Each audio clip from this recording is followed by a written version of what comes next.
I see you. Very funny. Very. I love the backdrop. Oh, thanks. I believe I've been saying your name wrong the entire time I've known about you. Is it? I've been saying Quentin Dupieux. Is it Quentin Dupieux? I mean, whatever. Like you. How do you say Quentin Tarantino? Yeah. Same. So Quentin.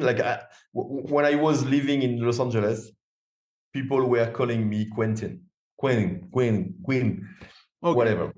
But in France, we say Quentin. Quentin.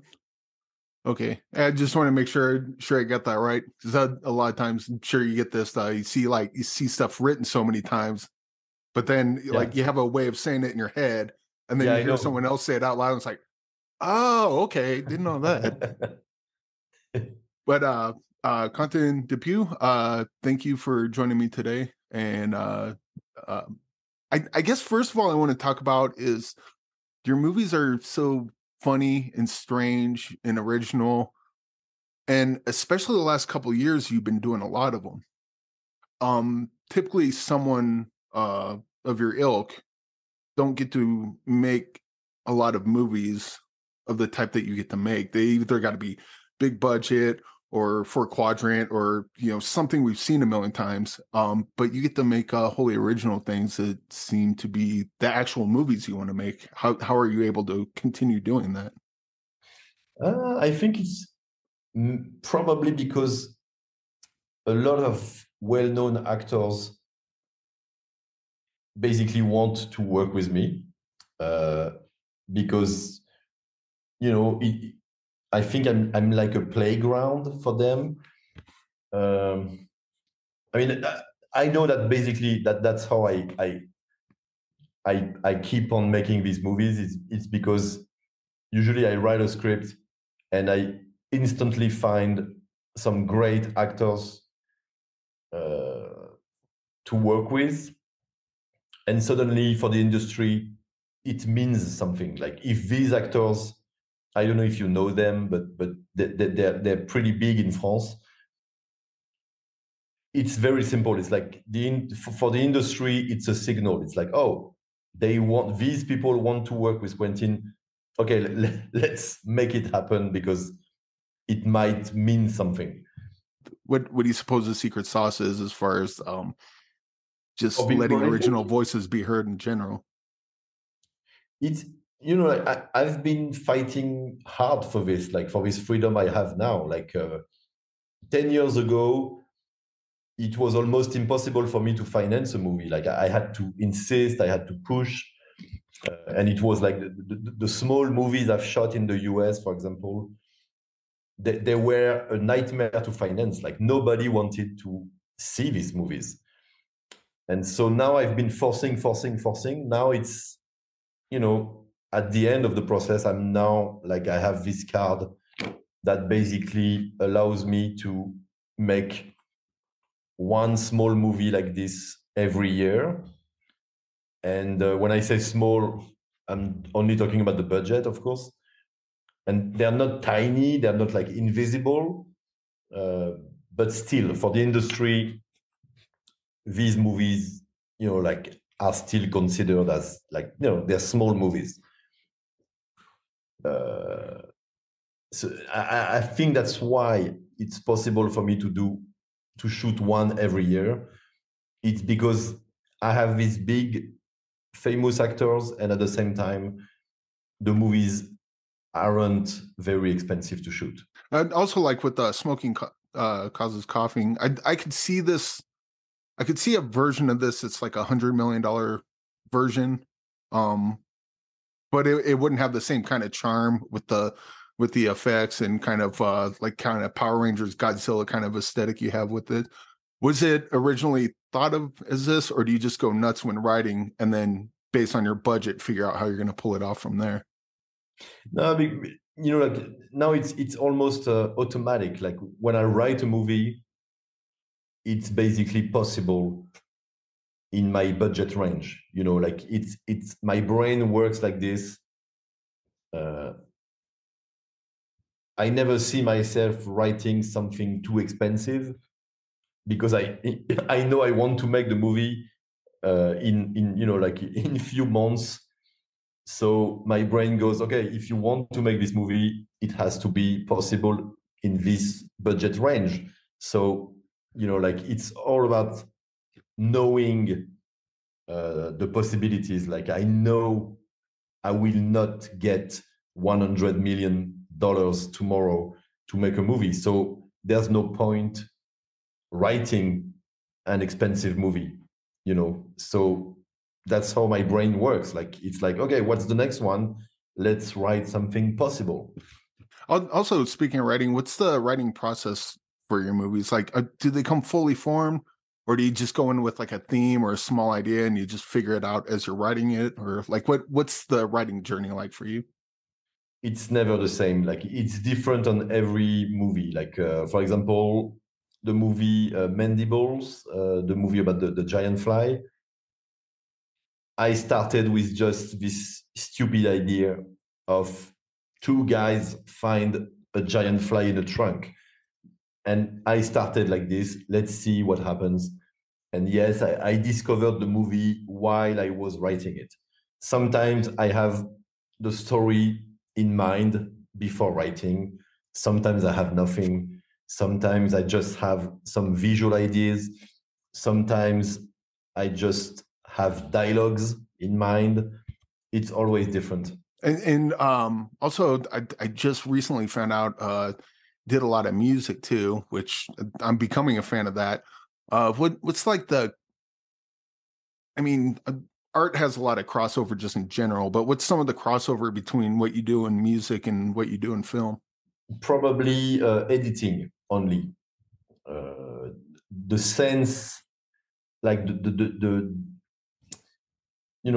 beat I have in mind when I'm cutting a movie, like when I hear the dialogues and the sounds, that's maybe stuff I learned while making music. I guess that's the only connection between my music and my movies. It's the editing process where you just you cut a dialogue to make it sound perfect. It's a bit like making music.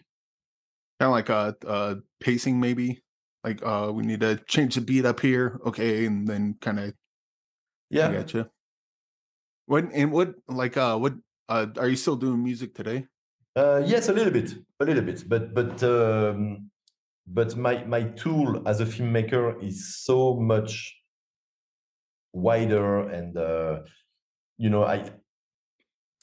as a musician I'm really limited.